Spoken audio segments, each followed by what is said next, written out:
Exercise 2.5। इसके चंद question हम करेंगे। ये क्वेश्चन एमसीक्यूज में भी आते हैं, शॉर्ट क्वेश्चन में भी आते हैं। क्वेश्चन नंबर 1 है एवेल्युएट आयोटा 50। यहाँ कुछ चीज़ें आपको पहले से पता होना चाहिए कि आयोटा स्क्वायर जो होता है वो इक्वल होता है -1 के। तो हम हर क्वेश्चन के अंदर आयोटा स्क्वायर वैल्यू बनाएंगे ताकि आयोटा की जो वैल्यू -1 है इसको हम इस्तेमाल कर सकें। यहाँ भी हम जानते हैं कि आयोटा 50 है, ये इक्वल होता है आयोटा स्क्वायर मल्टीप्लाई 25, चूँकि 2 मल्टीप्लाई 25 इक्वल टू 50। तो आयोटा स्क्वायर जो था हमारे पास आ गया मल्टीप्लाई 25, तो ये इक्वल इसी के हो गया।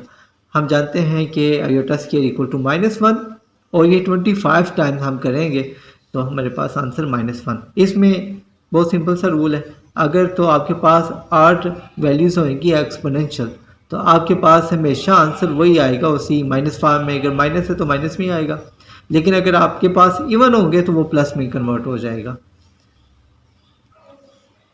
इसी क्वेश्चन का पार्ट नंबर 5 है मेरे पास, माइनस आयोटा और एक्सपोनेंशियल पावर 5। ये 5 को हम दो हिस्सों में कर लेंगे। माइनस आउटसाइड हमने लिखा आयोटा 4 और आयोटा 1, ये दोनों मिलके आयोटा 5 के इक्वल। चूँकि आयोटा 5 का स्केल हम नहीं कर सकते थे, इसलिए हमने इसको दो हिस्सों में कर दिया। तो आयोटा 4 जो है इक्वल होता है आयोटा स्केल मल्टीप्लाई 2। तो 2 टू द चूँकि 4 होता है तो हमने इसको इस अंदाज में लिख लिया, iota square is equal to -1, -1 का स्केल 1 नहीं रहेगा तो ये 1 आ गया इसका वैल्यू। और जो आयोटा हमने 1 अलग से किया था वो आयोटा 7 के साथ मल्टीप्लाई, और ये माइनस इन दोनों के साथ है जो शुरू में हमने अलग किया था। तो आयोटा मल्टीप्लाई 1 करेंगे और माइनस के साथ, तो माइनस आयोटा हमारे पास आंसर आ जाएगा। एक्सरसाइज 2.5 का क्वेश्चन नंबर 4 था, इसका एक पार्ट हम करेंगे। इसके 2-3 पार्ट्स हैं, मिलते जुलते क्वेश्चन हम एक करेंगे इसमें से। Find the value of x and y if x plus iota y plus 1 is equal to 4 minus 3 iota. First equation में आप आयोटा को साइड में कर लें और 1 और x को इकट्ठा कर दें। तो हमने इसके सोल्यूशन में लिखा x प्लस 1 और आयोटा y, हमने इस तरतीब इनकी चेंज कर ली, equal to same 4 minus 3 iota. यहाँ पे आप देखें तो हम रियल और इमेजिनरी पार्ट्स जो हैं दोनों को अलग अलग लिखते हैं।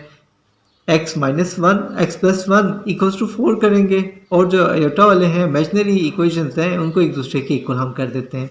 तो यहाँ हमने लिखा x प्लस 1 इक्वल्स टू 4 और iota y equal to -3 iota.